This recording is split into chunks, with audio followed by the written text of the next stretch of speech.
ফলে আল্লাহ তাআলা বিশাল এক চিৎকার মেরে সাইয়েদনা জিবরাইলের মাধ্যমে পুরো জমিনটারে শেষ করে দিলেন।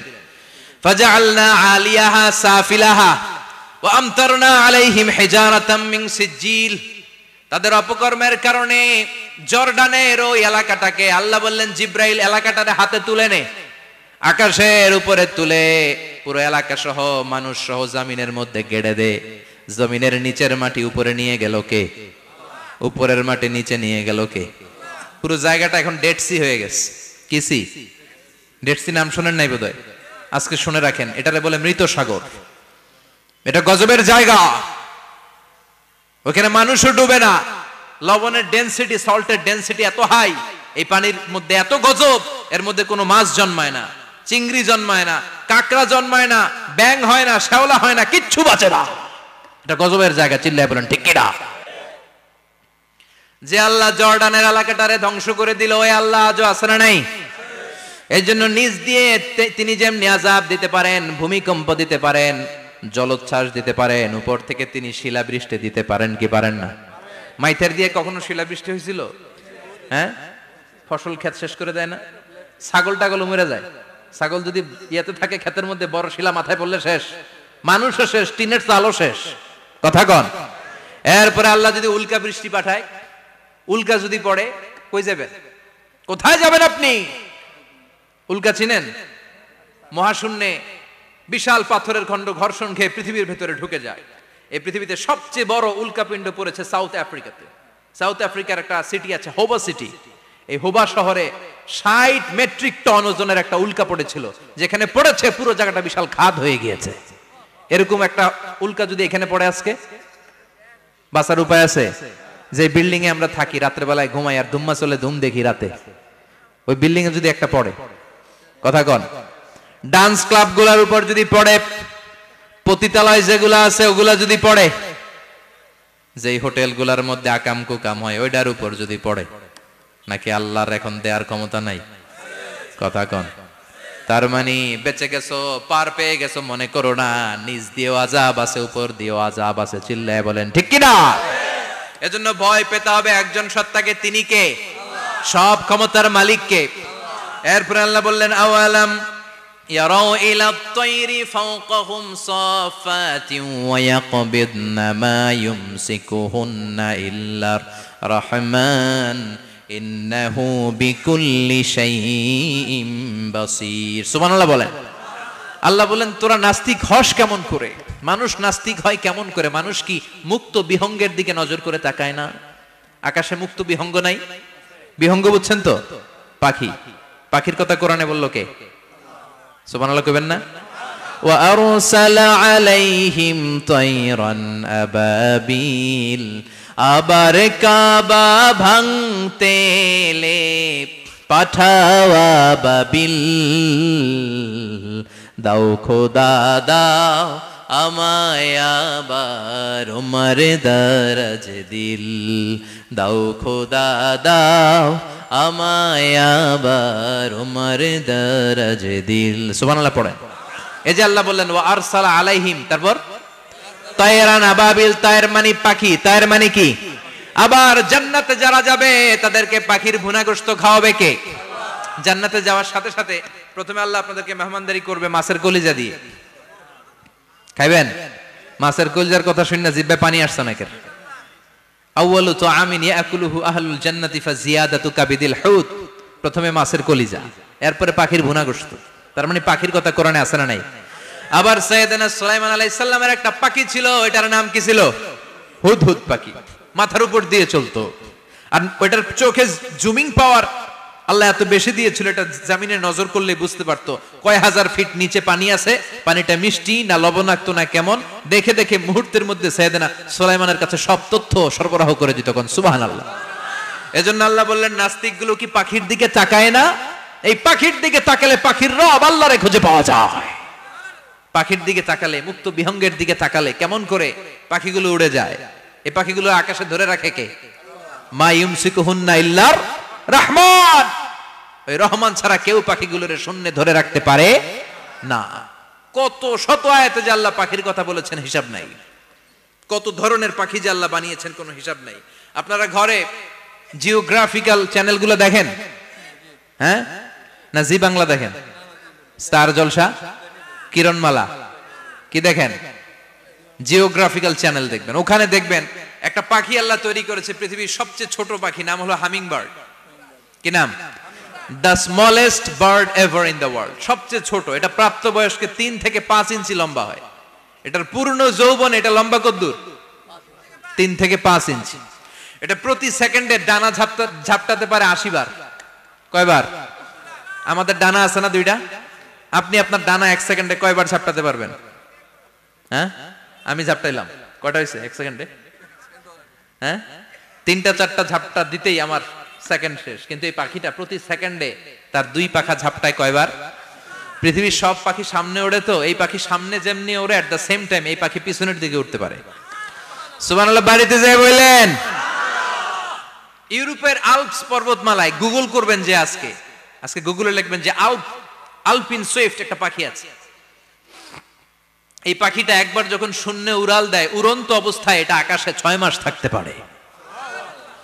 আকাশের মেঘের আপ থেকে পানি খায়, শূন্যে ভেসে বেড়ানো পোকামাকড় ধরে খেয়ে বেঁচে থাকে।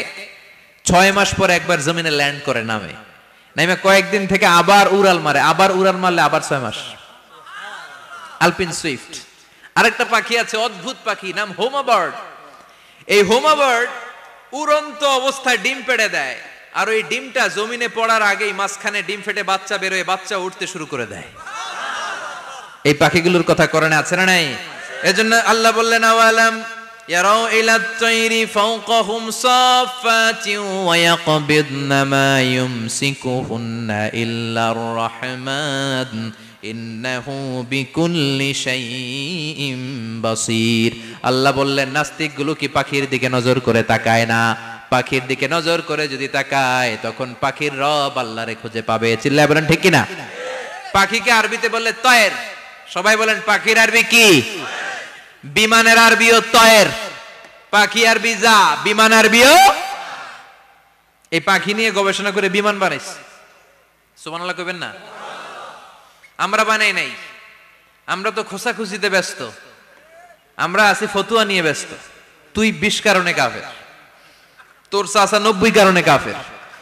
তোর চাচা মরলে যেই জায়গায় কবর দেয়া হবে, ওই কবরের মাটির উপরে যে ঘাস উঠবে, ওই ঘাস যে গরু খাবে, ওই গরুর দুধ যে খাবে, ও কাফের। আছে না নাই?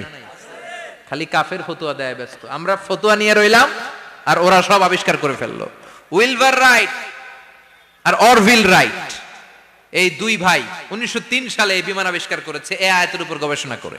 আওয়ালাম ইয়ারাউ ইলাত তাইর, ওরা কি পাখি নিয়ে ভাবে না? আমাদের তো ভাবার সময় নেই, আমরা আছি মদ নিয়ে, আর নারী নিয়ে, আর জুয়াবাজি নিয়ে। চিল্লায় বলেন ঠিক কিনা? এমন অনেক মন্ত্রীদের হোটেল আছে যেখানে পতিতালয়ের আড্ডাখানা। চিল্লায় বলো ঠিক কিনা? মুসলমান রাজ মদ আর নারী নিয়ে ব্যস্ত, আর ইহুদি খ্রিস্টানরা আমাদের সব ঐতিহ্যকে ধারণ করেছে। উইলবার রাইট অরভিল রাইট গবেষণা শুরু করে দিল।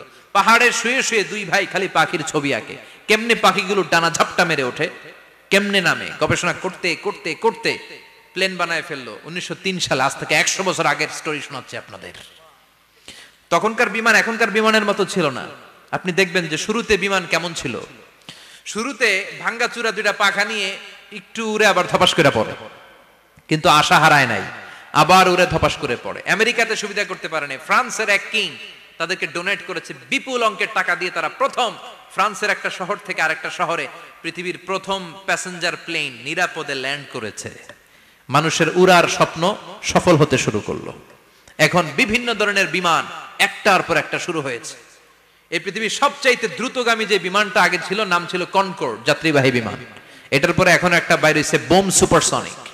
কি নাম? Bomb supersonic. এত স্পিডে চলে, এই মাত্র দেখলেন এদিকে, এরপর দেখবেন নাই ওইদিকে। সুবহানাল্লাহ পড়ে। কি বিশাল বিশাল ডবল ডেকার গুলো নিয়ে শূন্যে উড়াল দেয়। এয়ার বোয়িং A380 বর্তমান পৃথিবীতে সবচেয়ে বড় প্যাসেঞ্জার বিমান। কার্গো বিমান তো এগুলোর 7-8 ডবল বড় হয়। I'm talking about the passenger plane A380। 525 জন যাত্রী নিয়ে এটা শূন্যে উড়াল দেয়। 525 জন যাত্রী, কেবিন ক্রু, পাইলট, বিমানের ওজন, খাবার দাবারের ওজন, ফুয়েলের ওজন, 525 জনের লাগেজ টাগেজের ওজন, এই সব নিয়ে শূন্য উড়াল দেয়। সুবহানাল্লাহ কইবেন না? এই বিমান আবিষ্কারের আগ পর্যন্ত গোটা বিশ্বব্যাপী সব দেশে দেশে ছিল সেনাবাহিনী আর নৌবাহিনী। বিমান আবিষ্কার হওয়ার সাথে সাথেই শুরু হয়ে গেল বিমান বাহিনী, এয়ারফোর্স, মিলিটারি। এখন বোম সুপারসনিক বানায়, এখন ড্রোন হামলা করে, এখন মিসাইল হামলা করে, এখন স্যাটেলাইট পাঠায়। আমরাও পাঠাইছি। কি নাম? Bangabandhu satellite. We launching the Bangabandhu satellite channel last year. আমরা বঙ্গবন্ধু স্যাটেলাইটও পাঠাইছি উপরে। সবকিছু পাখির উপর গবেষণা করে হয়েছে। চিৎকার করে বলেন ঠিক কিনা? এজন্য আল্লাহ ডেকে বললেন, গোলাম ওরা কি পাখির দিকে তাকায় না? পাখির দিকে যদি নজর করে একটিবার তাকাতো, নাস্তিক আর নাস্তিক থাকতে পারতো না।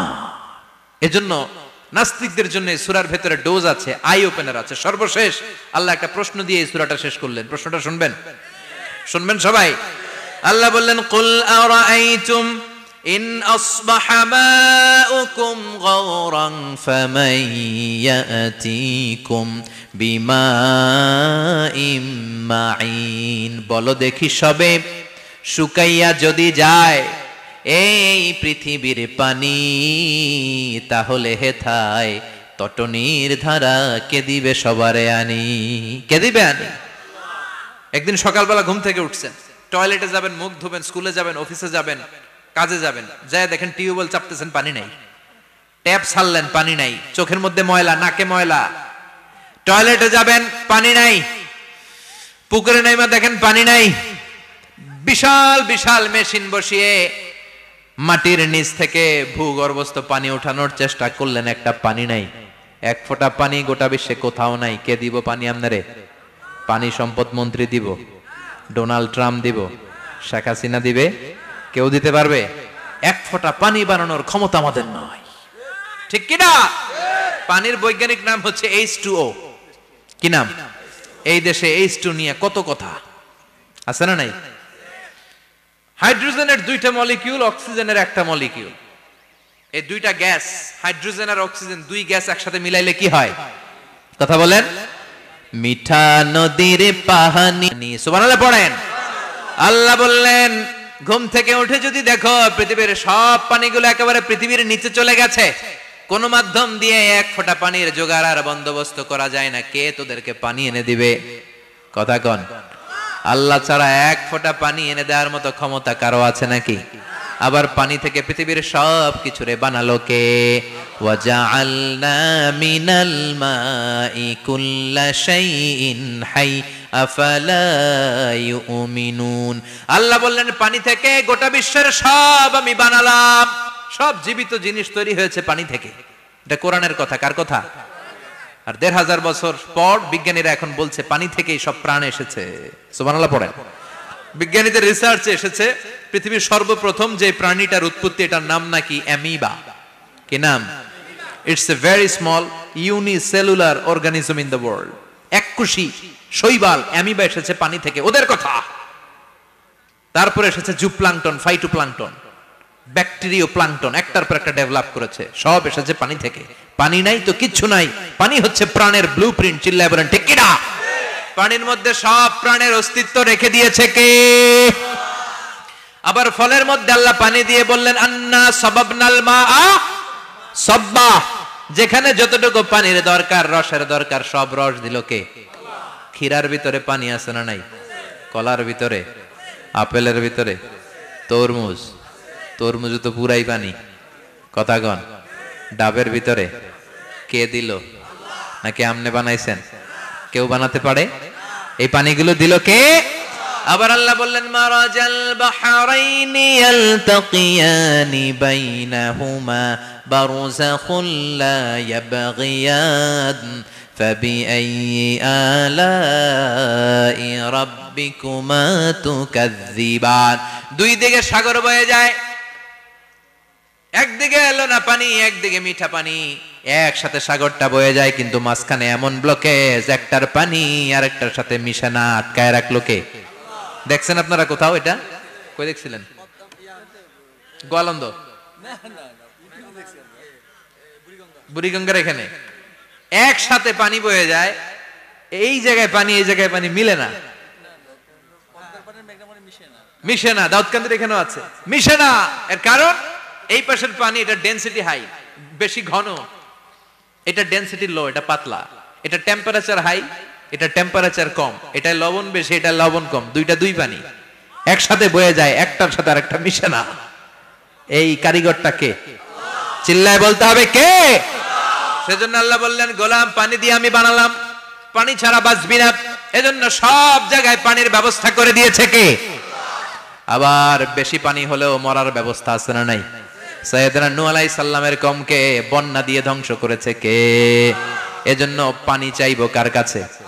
কথা কন। আল্লাহ মেঘ দে পানি দে, ছায়া দে রে তুই আল্লাহ মেঘ দে। সবাই পড়েন না, আল্লাহ মেঘ দে পানি দে, ছায়া দে রে তুই আল্লাহ মেঘ দে। দেয়ার মালিক একজন, তিনি কে? চাইতে হবে কার কাছে? সব ক্ষমতার মালিক কে? নাকি আমরা? আমরা ক্ষমতার মালিক আর জীবনে কোনোদিন বলবেন? মানুষ সকল ক্ষমতার উৎস, এই কথা কোনোদিন বলা যাবে? সকল ক্ষমতার একচ্ছত্র নিরঙ্কুশ মালিকানা একজনের, চিৎকার করে বলতে হবে তিনি কে? বিপদে আপদে সবসময় আমরা তার কাছে চাইবো, তার কাছে ফিরবো। আল্লাহ আমাদের সবাইকে কথাগুলো বুঝার ও আমল করার তৌফিক দান করুন। আরো জোরে পড়েন আমিন। যতগুলো কথা বললাম কোরআন সুন্নাহর আলোকে বলেছি, বানিয়ে কিছু বলি নাই।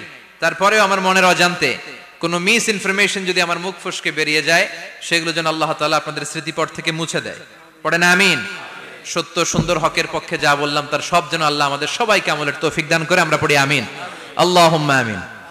ইয়া রাব্বি লাকাল হামদু কামা ইয়ানবাগি লিজালালি ওয়াজহিকা ওয়া আযীমি সুলতানিক, লাকাল হামদু বিল ঈমান, লাকাল হামদু বিল ইসলাম, লাকাল হামদু বিল কুরআন।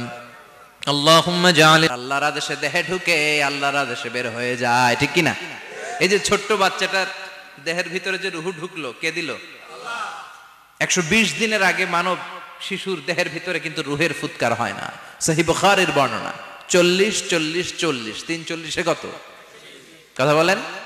প্রথম 40 থাকে নুতফা, তারপরের 40 হয় আলাকা, তারপরের 40 হয় মুদগা, sperm drop, blood clot and then the little flash। ছোট্ট নাপাক পানি ছিলাম, শুক্রাণু ছিলাম আমরা। কি ছিলাম?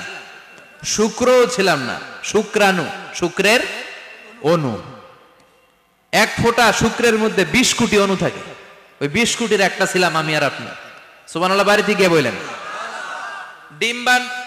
ডিম্ব আমরা ছিলাম না, আমরা ছিলাম ডিম্বাণু। ডিম্বের এই ডিম্বাণু আর শুক্রাণু দুইটা মিলে আল্লাহ আমাদেরকে বানায় ফেললেন জাইগট, সেখান থেকে এমব্রয়ো, তারপরে আস্তে আস্তে ইনিশিয়াল স্টেজগুলো শেষে একটার পর একটা স্টেজ পার করে তিনি আমাদেরকে বানালেন আলাকা, সেখান থেকে মুদগা, আমাদের দেহের ভেতরে তিনি স্কেলিটন ভরে দিলেন, কঙ্কাল, মাথার স্কাল দিলেন, খুলি দিলেন, নাক কান গলা দিলেন, আমার রেসপিরেটরি সিস্টেম চালু করে দিলেন। কত ছোট ছিলাম আমি, ক্ষুদ্র ছিলাম আমি।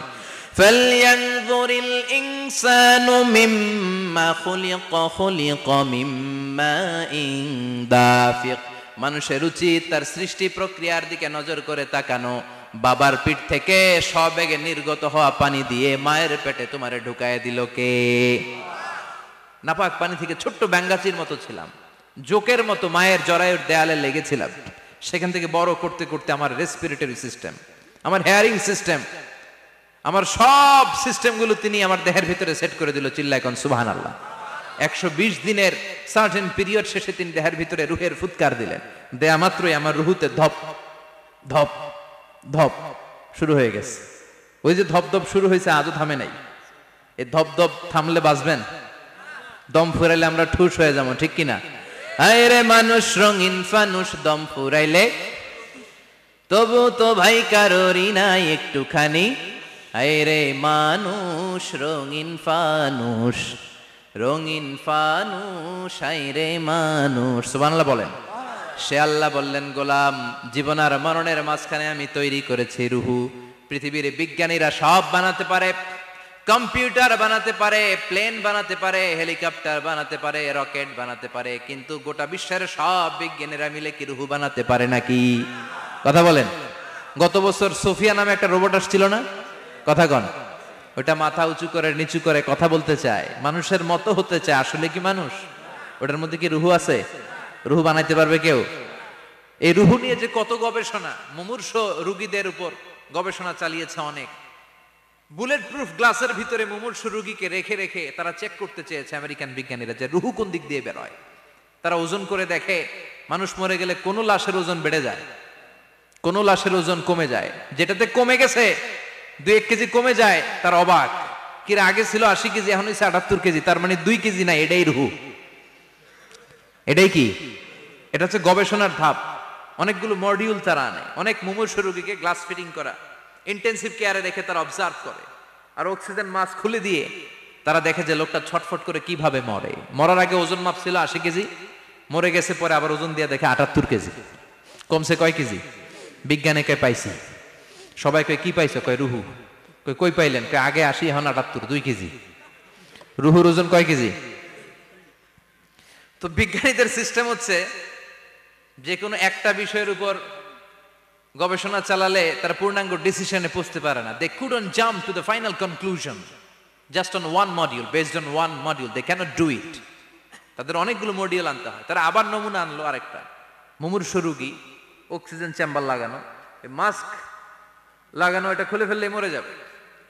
বুলেট প্রুফ করা গ্লাসের ভিতরে ঢুকিয়ে এটার ওজন মাপ, এটার ওজন 60 কেজি।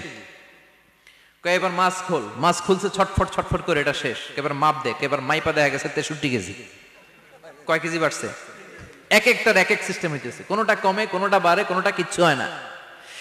সবাই কয় তাইলে আপনি রুহু পাইলেন কই? আগেরটা কম ছিল, মনে করছিলেন 2 কেজি কমছে, ওইটাই রুহু, এখন 3 কেজি বাইরে গেছে, মিলাইবেন কি দিয়া? কথা কন। আল্লাহ ডেকে বলে, গোলাম কিয়ামত পর্যন্ত একটার পর একটা মুমূর্ষু রোগীকে বুলেট প্রুফ গ্লাসের ভেতরে ঢুকাতে পারবি, গবেষণা করতে পারবি, মাগার রুহু খুঁজে পাবি না। চিল্লায় বলেন ঠিক কি না? কারণ এই রুহুর মালিক কে? সে আল্লাহ বললেন, আল্লাযী খালাকাল মাউতা ওয়াল হায়াতা লিয়াবলুয়াকুম আইয়ুকুম আহসানু আমালা। জীবন আর মৃত্যু বানালাম তোমাদেরকে পরীক্ষা করার জন্য। পরীক্ষা আছে না নাই? গোটা দুনিয়াটাই পরীক্ষা। আল্লাহ যারে পছন্দ করে বেশি তার পরীক্ষাও। আসাদুন নাসি বালাআন আল আম্বিয়া। এই পৃথিবীতে আল্লাহ সবচেয়ে বেশি বালা মুসিবত দিয়ে পরীক্ষা করেছেন নবীদের। কারণ নবীরা আল্লাহর কাছে কম প্রিয় না বেশি প্রিয়? যেহেতু প্রিয় বেশি, পরীক্ষাও। এজন্য মুমিনের উপর যদি পরীক্ষা আসে, মুমিনের উপর যদি অত্যাচার আসে, মুমিনের উপর যদি ধৈর্যের পরীক্ষা আসে, জেল জরিমানা আসে, মুমিন ওইটারে ভয় পায় না। মুমিন ভয় পায় একজনকে। চিল্লায় বলেন তিনি কে? কারণ আল্লাহর ঘোষণা, ওয়ালা তাহিনু ওয়ালা তাহজানু। ঘোষণাটা কার?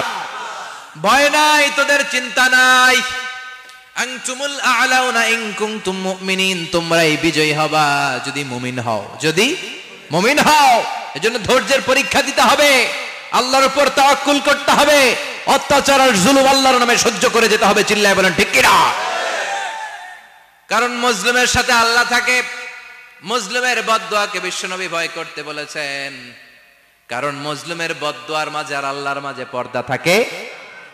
যারা দুনিয়ার বুকে জুলুম করে তাদেরকে ক্ষমতার মসনদ থেকে নামিয়ে দেয় কে? আর যারা মজলুম হয়, যাদের রক্ত দিয়ে জমিন ভেজে, তাদেরকে জমিনের ক্ষমতা দিয়ে দেয় কে?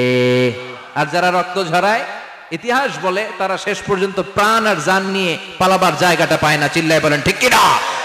এজন্য মুমিন খুব ভালো করে জানে, রাত্রি যত গভীর হয়, সুবহে সাদিকের সময় কাছে আসতে থাকে। গর্ভবতী নারীর পেটের জ্বালা যন্ত্রণা, ব্যথার পেইন যত বাড়ে, নতুন মেহমান আগমনের সময় কাছে আসতে থাকে। তেমনি ইসলামের পক্ষের শক্তির উপর যদি অত্যাচার, অনাচার, স্টিম রোলার বেড়ে যায়, এটা প্রমাণ করে ইসলামের বিজয়ের সময় কাছে আসতে শুরু করেছে। চিল্লায় বলো ঠিক কি না?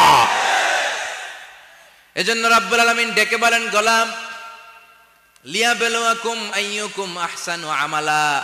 কে ভালো আমল করো, কে খারাপ আমল করো, এজন্য আমি জীবন মরণ তৈরি করেছি। চিল্লায় কোন ঠিক কি না? এরপর আল্লাহ বললেন, ওয়ালাকাদ যায়্যানাস সামাআদ দুনিয়া বিমাসাবিহা ওয়া জাআলনাহা রুজুমান লিশ-শায়াতিন। সুবহানাল্লাহ বলেন। ওয়ালাকাদ যায়্যানাস সামাআদ দুনিয়া। মাইকম্যান কোথায়? সাউন্ডটা বাড়াও। এত দুর্বল কেন তোমার সাউন্ড? মনে হচ্ছে আমি মাইক ছাড়া কথা বলছি। সাউন্ডটাকে স্ট্রং করো। ওয়ালাকাদ যায়্যানাস সামাআদ দুনিয়া। I have beautified the closer sky with candles, with light and stars. আল্লাহ বললেন, আমি দুনিয়ার আকাশকে তারা দিয়ে সুশোভিত করেছি। আকাশে তারা আছে না নাই? এগুলো এমনি এমনি হয়েছে না? তৈরি করছে কে? বিশ্বাস হয়? কোনো সন্দেহ আছে? এখন তো লাইটিং ফাইটিং এর যুগে তারার যে কি সৌন্দর্য আমরা বুঝি না। আমরা যখন ছোটবেলা গ্রামে যেতাম, রাতের বেলা তারার মেলা, কি সুন্দর, একটার চেয়ে একটা সুন্দর। শুকতারা, ধ্রুব তারা, সপ্তর্ষি মণ্ডল, 7টা তারার একটা চেইন আছে, চেনেন এগুলো? কি সুন্দর তারা! এগুলো তৈরি করে রেখেছে কে? প্রথম আকাশের মহাশূন্যকে আল্লাহ এই তারকা দিয়ে বিউটিফাই করেছেন। ইটস এ ক্যান্ডেল, আল্লাহ সাজিয়ে রেখেছেন। আমরা খালি চোখে যেটা দেখি এটা কিন্তু আকাশ না, এটা প্রথম আকাশ নয়। প্রথম আকাশ যে কত দূরে আমেরিকার নাসার বিজ্ঞানীরাও জানে না। খালি চোখে আমরা যা দেখি এটা প্রথম আকাশের মহাশূন্য। এর অনেক অনেক অনেক উপরে প্রথম আকাশ, এরপরে দ্বিতীয় আকাশের মহাশূন্যের স্তর শুরু, এরপরে দ্বিতীয় আকাশ, তারপরে তৃতীয় আকাশের মহাশূন্যের স্তর শুরু, তারপরে তৃতীয় আকাশ। একটার চেয়ে আরেকটা বড়। প্রথম আকাশের চেয়ে দ্বিতীয় আকাশ কত বড় বলি, আপনার হাতের আংটিটা যদি সাহারা মরুভূমিতে আপনি ছড়ে ফেলে দেন, পুরো মরুভূমির তুলনায় আংটি যত ছোট, আল্লাহর দ্বিতীয় আসমানের তুলনায় আল্লাহর প্রথম আসমানটা ঠিক তত ছোট। একটার চেয়ে একটা বড়, একটার চেয়ে একটা বড়। সূর্য দেখে আমরা অবাক হয়ে যাই, 9,30,00,000 মাইল দূরে। এই পৃথিবীর চেয়ে 13 লক্ষ গুণ বড়। এটার সানশাইন, আলো আসতে পৃথিবীতে 8 মিনিট 18 সেকেন্ড লেগে যায়। আমরা মনে করছি সূর্যই বড়। আমরা বসে আছি মাইথার দিয়াতে, তাই না? এই জায়গাটার নাম কি? মাইথার দিয়া। কি খালি এতটুকু প্যান্ডেলের সমান? কত বড় মাইথার দিয়া! এই পুরো মাইথার দিয়া কোন থানায় পড়ছে? দাউদকান্দি। দাউদকান্দি হচ্ছে কুমিল্লার 16টা থানার একটা, ঠিক কিনা? 16 থানা মিলে কুমিল্লার একটা জেলা। এরকম কয়টা জেলা আছে? 64 জেলা। এই 64 জেলা মিলে আমাদের সুজলা সুফলা শস্য শ্যামলা ডিজিটাল বাংলাদেশ। কথা কন। আর বাংলাদেশ হচ্ছে পৃথিবীর সবচাইতে বড় দেশ। হ্যাঁ, 64 জেলা, এরপরে ছোট। যাদের অ্যাটলাস ম্যাপ নিয়ে যাদের ধারণা আছে তারা দেখবেন বাংলাদেশ এই শব্দটা লেখার জায়গাও আমরা পাই না। মানচিত্রে বাংলাদেশ শব্দটা লেখার জায়গা পায় না।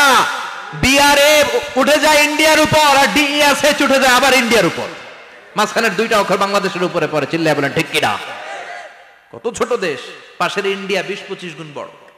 ইউরোপ আমেরিকার অনেক দেশ আছে, আমেরিকাই বাংলাদেশের চেয়ে 100 গুণ বড়। কানাডা কয়েকশো গুণ বড়, রাশিয়া কয়েকশো গুণ বড়। এরকম প্রায় 200 দেশ নিয়ে পৃথিবীর স্থলভাগ, আর 70% হচ্ছে শুধু পানি। এই সব মিলে আমাদের এই পৃথিবী। আর এত বড় পৃথিবীর চেয়েও নাকি সূর্য 13 লক্ষ গুণ বড়। তার মানে সূর্যই বড় না, সূর্যের চেয়ে অনেক বড় তারা আছে। সূর্যের পরে পৃথিবীর সবচেয়ে কাছের যে তারা বা স্টার, ওটার নাম হচ্ছে প্রক্সিমা সেন্ট্রাই। নাম কি? প্রক্সিমা সেন্ট্রাই। এরপরে আলফা সেন্ট্রাই এ, আলফা সেন্ট্রাই বি, ইটা ক্যারিনা, ব্যাটেলজিউস, এরকম একটার পর একটা তারা। যেই সূর্য পৃথিবীর চেয়ে 13 লক্ষ গুণ বড়, ব্যাটেলজিউস নামে একটা তারা আছে, ওটা সূর্যের চেয়ে 33 কোটি গুণ বড়। তার মানে কি ব্যাটেলজিউসই সবচেয়ে বড় না, ছোট্ট একটা তারা। এই ব্যাটেলজিউসরে খেয়ে ফেলাইতে পারে এরকম 1000 কোটি গুণ বড় সাইজের তারা আছে না নাই? এরকম কয়েক বিলিয়ন তারা নিয়ে আমাদের গ্যালাক্সি গঠিত।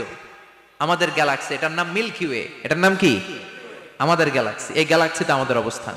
এরকম কত হাজার কোটি গ্যালাক্সি আছে আমেরিকার নাসার বিজ্ঞানীরাও জানে না। আমাদের গ্যালাক্সির সবচেয়ে কাছের যে গ্যালাক্সি, ওই গ্যালাক্সিটার নাম হচ্ছে অ্যান্ড্রোমেডা। কি নাম? অ্যান্ড্রোমেডা। আমাদের গ্যালাক্সি থেকে কেউ যদি কাছের গ্যালাক্সি অ্যান্ড্রোমেডাতে যেতে চায়, তার 2.5 মিলিয়ন লাইট ইয়ার্স সময় লেগে যাবে। কথাটা কঠিন হয়ে গেছে, আমি ভেঙে বলি, তারপরে সুবহানাল্লাহ কইবেন। আমাদের গ্যালাক্সির নাম মিল্কি ওয়ে। মিল্কি ওয়ে থেকে যদি কেউ অ্যান্ড্রোমেডাতে যেতে যায়, কত সময় লাগবে? 2.5 million light year. Light year মানে আলোকবর্ষ। আলোর গতিতে যদি ছোটা যায়, 2.5 মিলিয়ন মানে হচ্ছে প্রায় 25 লক্ষ। তাহলে পৃথিবীতে সবচেয়ে দ্রুতগামী যে বিষয়টা আবিষ্কৃত হয়েছে সেটা হচ্ছে আলো। এই যে লাইট মারলে যে ছোটে, এই লাইট প্রতি সেকেন্ডে 1,86,000 মাইল বেগে ছুটতে পারে। 1 মিনিটে না, 1 ঘন্টা না, 1 মিনিটে না, 1 সেকেন্ডে আলো চলে যায় কয় mile? 1,86,000। Could you imagine that? আপনি কল্পনা করতে পারেন? তাই তো মাথা নাড়াইতেছেন। এটা কি কল্পনা করা যাবে? আমার তো তার ছিঁড়ে যাচ্ছে। এক সেকেন্ডে নাকি আলো ছুটে 1,86,000 মাইল বেগে। এক সেকেন্ড শব্দ কইতে তো 2 সেকেন্ড লাগে, কথা কোন? এর মধ্যে আলো চলে গেছে 1,86,000 মাইল। তো কোন রকেট যদি আপনি পান, যে রকেট দিয়ে সেকেন্ডে 1,86,000 মাইল বেগে রকেটটা ছুটবে প্রতি সেকেন্ডে, খেয়াল করেন, ঘন্টায় না, মিনিটে না, কিসে? সেকেন্ডে। যে রকেটটা সেকেন্ডে 1,86,000 মাইল বেগে ছুটবে, ওই রকেটটা দিয়ে আমাদের গ্যালাক্সি থেকে আমাদের পাশের গ্যালাক্সি অ্যান্ড্রোমেডাতে পৌঁছতে আপনার 25 লক্ষ বছর লেগে যাবে। সুবহানাল্লাহ বাড়িতে গিয়ে বললেন। এরকম বিশাল বিশাল তারা দিয়ে আমাদের আকাশটারে বিউটিফাই করেছে কে?